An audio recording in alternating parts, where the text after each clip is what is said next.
സ്നേഹപൂർവ്വം ഷമ സീരിയലിൻ്റെ ലേറ്റസ്റ്റ് എപ്പിസോഡിൻ്റെ റിവ്യൂയിലേക്ക് എല്ലാവർക്കും സ്വാഗതം. അങ്ങനെ എപ്പിസോഡ് തുടങ്ങുമ്പോൾ തന്നെ കാണിക്കുന്നത് പോലീസുകാർ CCTV ദൃശ്യങ്ങളൊക്കെ പരിശോധിച്ചുകൊണ്ടിരിക്കുവാണ്. അങ്ങനെ ബെഞ്ചമിൻ ആ ഒരു സ്ഥലത്ത് നിന്ന് ബൈക്ക് മോഷ്ടിച്ചുകൊണ്ട് പോകുന്നതും പിന്നീട് തിരിച്ചു കൊണ്ടുവന്ന് വെക്കുന്നതുമായിട്ടുള്ള CCTV ദൃശ്യങ്ങളുണ്ടല്ലോ, അതെല്ലാം പോലീസുകാർ നിരീക്ഷിക്കുവാണ്. എന്നിട്ട് ACP പറയണേണ്, അന്ന് അയാൾ വേറെ ചെയ്തതുപോലെയുള്ള മാസ്ക് വെച്ചിട്ടുണ്ട്, അതുകൊണ്ട് തന്നെ ഇപ്പോൾ നമുക്ക് മുഖം തിരിച്ചറിയാൻ പറ്റുന്നില്ല. അന്ന് വരണ്ടും രാധികൾക്കും നേരെ ആ ഒരു ഹോട്ടലിൽ വെച്ച് കൊലപാതകം നടത്തിയപ്പോഴും ഇതുപോലെ ക്യാമറയിൽ മുഖം പതിഞ്ഞതാ, പക്ഷേ മാസ്ക് വെച്ച കാരണം നമുക്ക് ഐഡൻറ്റിഫൈ ചെയ്യാൻ പറ്റിയില്ല. ഇതും അതേ സെയിം ആൾ തന്നെയാണ്. എന്നിട്ട് ബെഞ്ചമിൻ ബൈക്ക് തട്ടിപ്പറിച്ച ആളുണ്ടല്ലോ, അയാൾ അവിടെ നിൽക്കുന്നുണ്ടാവും. അല്ല, അയാളെങ്ങനെ നിങ്ങളുടെ അരികിലേക്ക് വന്നത്? അന്നേരം അയാൾ പറയണേ, അത് പിന്നെ സാർ, ഞാൻ ബൈക്കിന് പോയിക്കൊണ്ടിരിക്കുമ്പോൾ അയാൾ കൈ കാണിച്ചു, ലിഫ്റ്റ് വേണമെന്ന് പറഞ്ഞു, പിന്നീട് എന്നെ ഇടിച്ചിട്ടിട്ട് എൻ്റെ വണ്ടി ഇങ്ങോട്ട് പോകുമായിരുന്നു സാർ. താനും അയാളുടെ മുഖമൊന്നും കണ്ടില്ലല്ലേ? ഇല്ല സാർ, മുഖം മറച്ചിരിക്കുമായിരുന്നു. ശരി പൊക്കോ, എന്തെങ്കിലും ആവശ്യമുണ്ടെങ്കിൽ ഞങ്ങൾ വിളിപ്പിക്കും, അപ്പം താൻ വരണം എന്ന് പറഞ്ഞ് അയാൾ അവിടെ നിന്ന് പറഞ്ഞു വിടുവാണ്. ഈ സമയം ജേക്കബ് പറയണേ, എന്നാലും സാർ, ഞങ്ങളുടെ കയ്യിൽ അവന്മാരുടെ കൂട്ടത്തിൽ ഒരാളെ കിട്ടിയിട്ട് സത്യം പറഞ്ഞാൽ അവരൊന്ന് സ്റ്റേഷനിൽ എത്തിക്കാൻ പോലും ഞങ്ങളെ കൊണ്ട് പറ്റിയില്ലല്ലോ. അവൻ ഞങ്ങളുടെ കയ്യിൽ നിന്ന് പോലും ആ പ്രതിനെ പിടിച്ചുകൊണ്ട് പോയില്ലേ, അതിൽ ഞങ്ങൾക്ക് വലിയ സങ്കടമുണ്ട് സാർ. ഈ സമയം ACP പറയണേ, ആ കൊലപാതകി നമ്മൾ പോലീസുകാർക്ക് ഒരു വലിയ വെല്ലുവിളി തന്നെയാണ്. അവൻ കളികളെ കുറച്ചധികം പഠിച്ചിട്ടുള്ളവൻ തന്നെയാണ്, പക്ഷേ അധികം വൈകാതെ തന്നെ അവൻ നമ്മുടെ വലയിൽ കുരുങ്ങും. അതിനുള്ള ലക്ഷണങ്ങൾ തന്നെയാണ് കാണുന്നത്. എന്താണെങ്കിലും അവനൊരു വലിയ ക്രിമിനലാണ്, അവൻ എത്രയും പെട്ടെന്ന് തന്നെ നമുക്ക് പൂട്ടണം. അന്നേരം ജേക്കബ് പറയണേ, സാർ ധൈര്യമായിട്ടിരുന്നോ, ഞങ്ങളുടെ കയ്യിൽ നിന്ന് ചാടിപ്പോയി അവനുണ്ടല്ലോ, അവനെ ഞങ്ങൾ ഉടനെ തന്നെ കണ്ടെത്തും. ഗുഡ്, ആ ഒരു സ്പിരിറ്റ് നിങ്ങൾക്കുണ്ടാകണം. ആദ്യം അവനെ കണ്ടുപിടിക്കുക, അവനിലൂടെ നമുക്ക് അവൻ്റെ പിന്നിൽ ഒളിച്ചിരിക്കുന്ന കൊലപാതകയും കണ്ടെത്താം. അതിൻ്റെ പിന്നിൽ ഒരു വലിയ സംഘം ഉണ്ടെങ്കിൽ അവരെ നമുക്ക് കൈയോടെ തന്നെ പിടികൂടണം. പിന്നീട് കാണിക്കുന്നത് കണിമംഗലോട്. മുത്തശ്ശിയാണെങ്കിൽ അവരുടെ വേദന കൊണ്ട് പൊളഞ്ഞ് വയറുവേദന സഹിക്കാനാവാതെ കടലിൽ കിടന്ന് കരയുക. അയ്യോ, എനിക്ക് നിൽക്കാൻ പറ്റില്ലേ, എന്നാലും ഇതൊരു വല്ലാത്ത ചതി തന്നെ ആയിപ്പോയി. മുത്തശ്ശി, സമാധാനപ്പെട്. നിനക്ക് അങ്ങനെ പറഞ്ഞാൽ മതിയല്ലോ, ഞാനല്ലേ അനുഭവിക്കുന്നത്. എത്ര പ്രാവശ്യം ബാത്റൂമിൽ പോയത്, ഇനി എനിക്ക് പോകാൻ വയ്യ. എൻ്റെ വയറൊക്കെ കിടന്ന് വേദന കൊണ്ട് പുളയുവാണ്. ഈ വേദന എനിക്ക് സഹിക്കാനേ പറ്റുന്നില്ല. മുത്തശ്ശി, കുറച്ച് വെള്ളം കുടിക്കുക, വെള്ളം കുടിക്കുമ്പോൾ ഒരു കുറവുണ്ടാവും. പിന്നെ നീ ഒന്ന് പോയടി. എന്നാൽ മുത്തശ്ശി വാ, നമുക്ക് ഹോസ്പിറ്റലിൽ പോകാം. അതിനാരും ഹോസ്പിറ്റലിൽ കൊണ്ടുപോകാനാ? ഒറ്റൊരെണ്ണം നമ്മളെ തിരിഞ്ഞു നോക്കില്ലല്ലോ, വേറെ ആരെ ഇപ്പോൾ സഹായത്തിന് വിളിക്കാനാ? ഇവിടെ കിടന്ന് ചത്തുപോകത്തേ ഉള്ളൂ. മുത്തശ്ശി, ഇങ്ങനെയൊന്നും പറയില്ലേ, ഒന്ന് സമാധാനപ്പെടും. ഈ സമയത്തായിരിക്കോട്ടോ കൽപ്പനയും മുർവശി അങ്ങോട്ടേക്ക് വരുന്നത്. അല്ല സുകുമാരിയമ്മേ, ഇതെന്തോ പറ്റിയതാ? എന്താ സംഭവിച്ചത്? എന്തിനാ ഇങ്ങനെ കിടന്ന് ബഹളം വെക്കുന്നത്? നിനക്കൊക്കെ സന്തോഷമായല്ലോ എൻ്റെ കരച്ചിൽ കേട്ടിട്ട്. എന്താ മുത്തശ്ശി ഇങ്ങനെയൊക്കെ പറയുന്നത്? കാര്യം എന്താണെന്ന് വെച്ചാൽ പറ. ഒന്ന് പറഞ്ഞു കൊടുക്കണേ ഇവർക്ക് എന്താ കാര്യമെന്ന്. അന്നേരം പ്രിയങ്ക നോർമലായിട്ട് സംസാരിക്കുന്നത് പോലെ തന്നെ അങ്ങ് സംസാരിക്കുക. അത് പിന്നെ ഉണ്ടല്ലോ, ആ ജയഭാരതിക്കും രാധയ്ക്കും ഒരു പണി കൊടുക്കാനായിട്ട് ഞങ്ങൾ അവരുണ്ടാക്കിയ ഭക്ഷണത്തിൽ വിമ്പ് കലക്കി കൊടുത്തതാ, പക്ഷെ അവരെല്ലാവരും കൂടി അത് മുത്തശ്ശിനെ കൊണ്ട് തന്നെ കുടിപ്പിച്ചു. പെട്ടെന്നായിരിക്കോട്ടോ പ്രിയങ്കക്ക് ബോധം വരുന്നത്. അന്നേരം പെട്ടെന്ന് തന്നെ സംസാരത്തിൻ്റെ രീതിയൊക്കെ മാറ്റുക. അതിനുശേഷം തുടങ്ങിയ പരാക്രമം ഇതൊക്കെ. എന്നാൽ കൽപ്പനയും ഉർവശി പ്രിയങ്കയുടെ സംസാരത്തിൽ ആ മാറ്റം ശ്രദ്ധിക്കുന്നില്ല കേട്ടോ. അങ്ങനെ അവർക്കത് കേട്ടിട്ട് ചിരി വരുവാണ്. എന്നാലും എൻ്റെ മുത്തശ്ശി, ഇതുപോലൊരു കാര്യം ചെയ്തിട്ട് മുത്തശ്ശി എന്തിനാ അത് കുടിച്ചത്? ആ ചമ്മന്തി കഴിക്കേണ്ട വല്ല കാര്യം ഉണ്ടായോ? അന്നേരം സുകുമാരി പറയണേ, അയ്യടാ, നീയൊക്കെ പറയുന്നത് കേട്ടതൊന്നും ഞാൻ പോയെടുത്ത് കഴിച്ചതാണെന്ന്. അവരുമാളെ എന്നെക്കൊണ്ടത് കഴിപ്പിച്ചതാണ്. അവന്മാർ നമ്മൾ വിചാരിക്കുന്ന പോലെയൊന്നുമല്ല, എൻ്റെ എല്ലാ തന്ത്രങ്ങളും മനസ്സിലാക്കി വെച്ചിരിക്കുവാണ്. എല്ലാം അറിഞ്ഞുകൊണ്ട് തന്നെ അവരെനിക്കിട്ട് പണി തന്നതാണ്. എന്താണെങ്കിലും വലിയ കഷ്ടമായി പോയി അല്ലേ ചെറിയമ്മേ? സുകുമാരൻ മുത്തശ്ശിയുടെ കയ്യിൽ നിന്ന് ഇങ്ങനൊരു അബദ്ധം വന്ന് ഈ അവസ്ഥയിൽ കിടക്കുമെന്ന് ഞങ്ങൾ സ്വപ്നത്തിൽ പോലും കരുതിയില്ല. കഷ്ടമായിപ്പോയി. അങ്ങനെയൊക്കെ പറഞ്ഞ് അവർ രണ്ടാളും ചിരിച്ചുകൊണ്ട് പുറത്തേക്ക് ഇറങ്ങുവാണ്. ഈ സമയം കൽപ്പന ഉർവശിയോട് പറയണേ, എന്താണെങ്കിലും അവർക്ക് അങ്ങനെ കിട്ടിയത് നന്നായിപ്പോയി, അല്ലെങ്കിൽ നല്ല അഹങ്കാരം ഉണ്ടായിരുന്നല്ലോ തള്ളക്ക്, കുറച്ച് കിടന്ന് അനുഭവിക്കട്ടെ. അങ്ങനെ പറഞ്ഞ് ചിരിച്ചുകൊണ്ട് രണ്ടുപേരും അവിടെ നിന്ന് പോകുവാണ്. ഈ സമയം സുകുമാരി അവിടെ നിന്ന് ചാടി എണീക്കണേ, അയ്യോ എനിക്ക് വയ്യേ, വീണ്ടും ഒന്ന് ബാത്റൂമിൽ പോട്ടെ. ഇങ്ങനെ പോയാലേ എനിക്ക് അധികം വൈകാതെ സ്വർഗത്തിലേക്ക് പോകേണ്ടി വരും. അങ്ങനെയൊക്കെ പറഞ്ഞ് മുത്തശ്ശി അവിടെ നിന്ന് ഓടുവാണ്. പിന്നീട് കാണിക്കുന്നത് ഈ ഒരു കാര്യം പറഞ്ഞ് ചിരിച്ചുകൊണ്ട് നിൽക്കുന്ന രാധികേനെയും ജയഭാരതി അമ്മേനെയും സൂര്യനെയൊക്കെയാണ് കേട്ടോ. അന്നേരം രാധിക പറയുന്നുണ്ട്, എന്താണെങ്കിലും ഇന്നത്തെ ഒരു ദിവസത്തേക്ക് മുത്തശ്ശിക്ക് ചെറിയൊരു അടക്കം ഉണ്ടാകും അല്ലേ മുത്തശ്ശി? അങ്ങനെയൊന്നും പറയാൻ പറ്റില്ല മോളെ. വയറൊന്ന് ക്ലീനായി കഴിയുമ്പോഴേക്കും സുകുമാരി അമ്മ വരാൻ തുടങ്ങും. ഇനി അതെല്ലാം കഴിഞ്ഞിട്ട് വേണം ഭക്ഷണം ചോദിച്ചു വരാൻ. അപ്പം മോൾ എന്താ പറയാൻ പോകുന്നത്? എന്ത് പറയാനാ, ഭക്ഷണമൊന്നും കൊടുക്കണ്ടെന്ന് അച്ഛൻ പറഞ്ഞതല്ലേ, ആ വാക്ക് ധിക്കരിക്കാൻ പറ്റില്ലല്ലോ.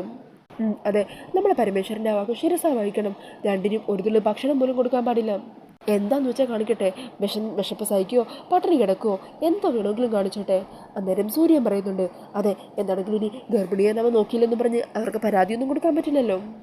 എന്താണെങ്കിലും രാധിക മോളെ അവരുടെ ഓരോ കള്ളകളികളായിട്ട് പൊളിഞ്ഞു വീഴുന്നുണ്ട്.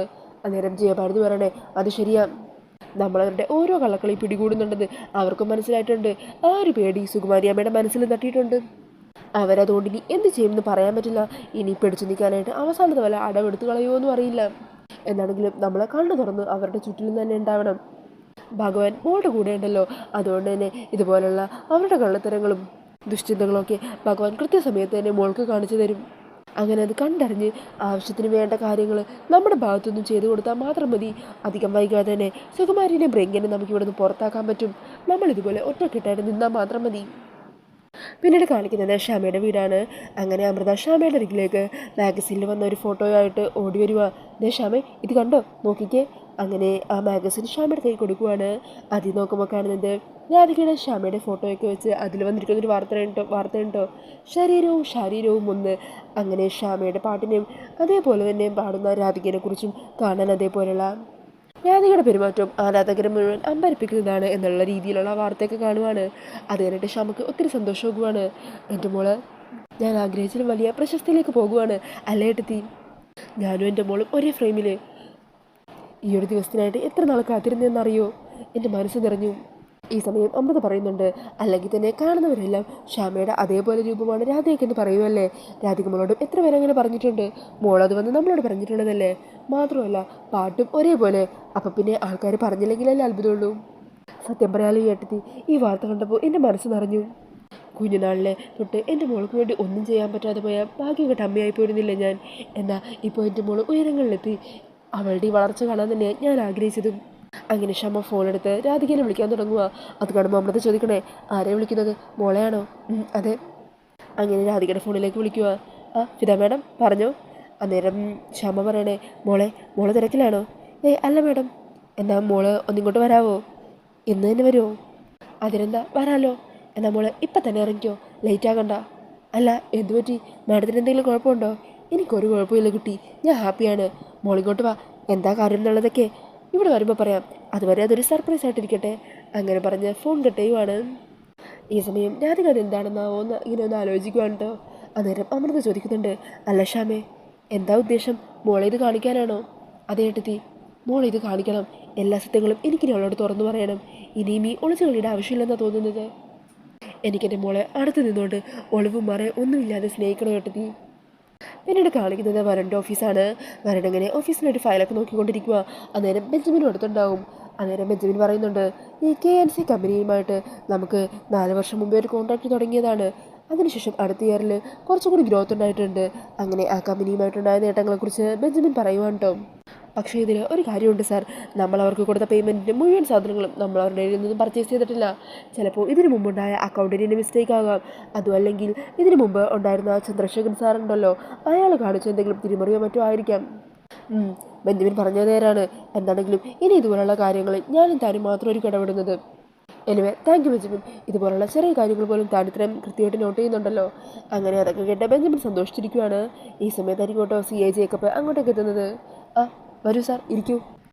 വരുൺ, നിങ്ങൾക്കെതിരെ ഉണ്ടായ കൊലപാതക ശ്രമത്തിൽ ഉണ്ടായിരുന്നവരെക്കുറിച്ച് ചില പ്രത്യേക ഇൻഫർമേഷൻസൊക്കെ കിട്ടിയിട്ടുണ്ട്.